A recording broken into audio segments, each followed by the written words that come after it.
नमस्कार, स्वागत है आप सभी का ध्येय टीवी के डेली एमसीक्यूज प्रोग्राम में। मेरा नाम है केसरी पांडे। बिना देर किए हुए शुरुआत करते हैं आज के एमसीक्यूज का और लेते हैं पहला प्रश्न।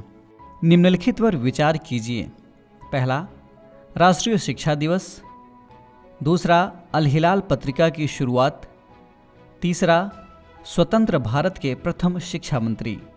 इनमें से कौन कौन सी घटनाएं मौलाना अबुल कलाम आज़ाद से संबंधित हैं? आपके ऑप्शंस हैं ए केवल 2, बी केवल 2 और 3, सी 1, 2 और 3 अथवा ऑप्शन डी केवल 3।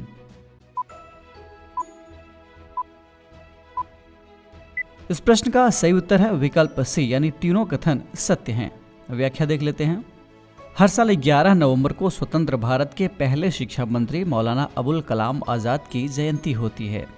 इसके उपलक्ष्य में इस दिन को राष्ट्रीय शिक्षा दिवस के रूप में मनाया जाता है। मौलाना अबुल कलाम आज़ाद एक पत्रकार, स्वतंत्रता सेनानी, राजनीतिज्ञ और शिक्षाविद थे। ये विभाजन के धुर विरोधी थे और हिंदू मुस्लिम एकता के समर्थक थे। साल 1912 में इन्होंने उर्दू में अल हिलाल नामक एक पत्रिका, जो कि साप्ताहिक पत्रिका थी, इसकी शुरुआत की थी। इन्हें साल 1992 में मरणोपरांत भारत के सर्वोच्च नागरिक सम्मान भारत रत्न से सम्मानित किया गया था। बढ़ते हैं दूसरे प्रश्न की ओर। सूफी संत हजरत ख्वाजा निजामुद्दीन औलिया निम्नलिखित में से किस सिलसिले से संबंधित संत थे? आपके विकल्प हैं ए चिश्ती, बी सुहरावर्दी, सी कादरी रियास अथवा ऑप्शन डी नक्शबंदी।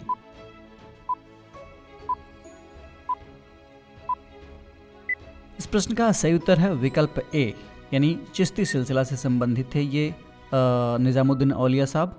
इसकी व्याख्या देख लेते हैं। महबूब इलाही के नाम से दुनिया भर में मशहूर सूफी संत हज़रत ख्वाजा निजामुद्दीन औलिया का 719वां सालाना उर्स 12 नवंबर से 16 नवंबर तक मनाया जाएगा। इसके मद्देनज़र दक्षिण दिल्ली में स्थित हज़रत निजामुद्दीन औलिया दरगाह प्रांगण में तैयारियां जोर शोर से चल रही हैं। आपको बता दें कि सूफीवाद इस्लाम के भीतर एक उदारवादी सुधार आंदोलन था, जिसकी उत्पत्ति फारस में हुई थी। सूफीवाद भारत में 10वीं-11वीं शताब्दी में आया और 12वीं शताब्दी में काफ़ी लोकप्रिय हुआ।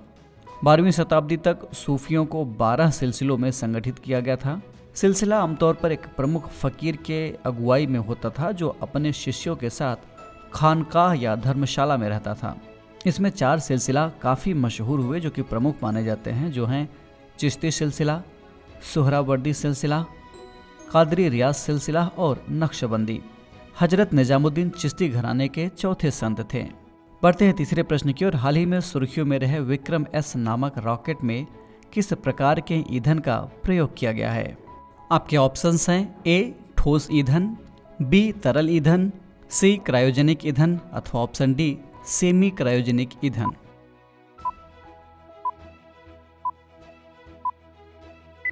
इस प्रश्न का सही उत्तर है विकल्प ए, यानी ठोस ईंधन।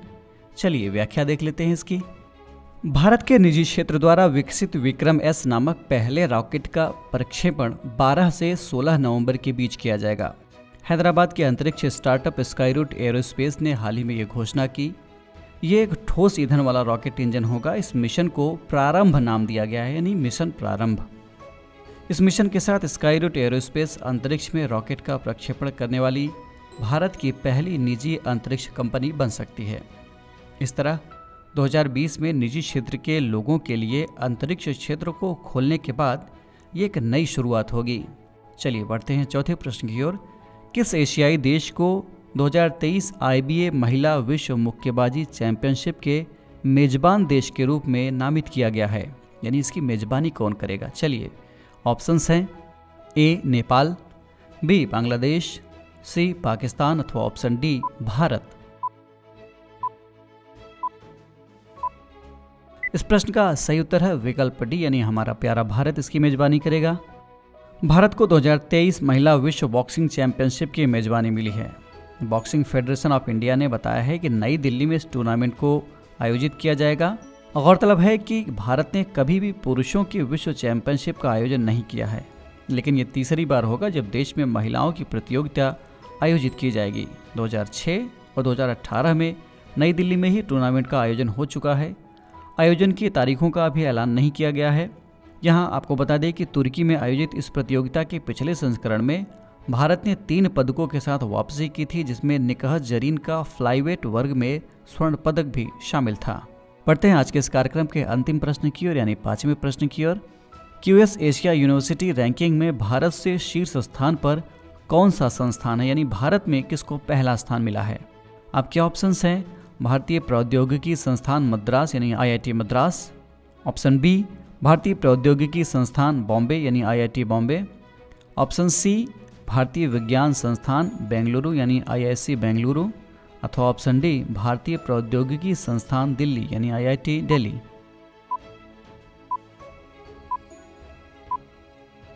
इस प्रश्न का सही उत्तर है विकल्प बी यानी IIT बॉम्बे को पहला स्थान मिला है भारत से। व्याख्या देख लेते हैं। अंतर्राष्ट्रीय रैंकिंग एजेंसी क्वाक्वेरेली साइमंड्स की ओर से जारी की जाने वाली QS एशिया यूनिवर्सिटी रैंकिंग 2023 के अनुसार IIT बॉम्बे दक्षिणी एशिया का टॉप शैक्षणिक संस्थान है। रैंकिंग के अनुसार एशिया के टॉप 200 विश्वविद्यालयों में 19 भारतीय संस्थान हैं। वहीं पूरी लिस्ट में भारत के 118 संस्थानों को जगह मिली है। अलग अलग पैरामीटर्स के आधार पर 760 एशियाई विश्वविद्यालयों का मूल्यांकन कर यह रैंकिंग जारी की गई है। चीन की पेकिंग यूनिवर्सिटी पूरे 100 अंकों के साथ रैंकिंग में टॉप पर है।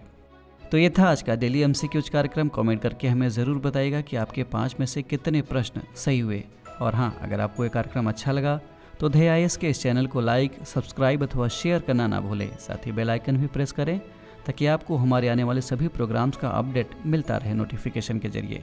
तो हम फिर मिलेंगे एक नए कार्यक्रम के साथ। तब तक के लिए पढ़ते रहिए और बढ़ते रहिए। नमस्कार।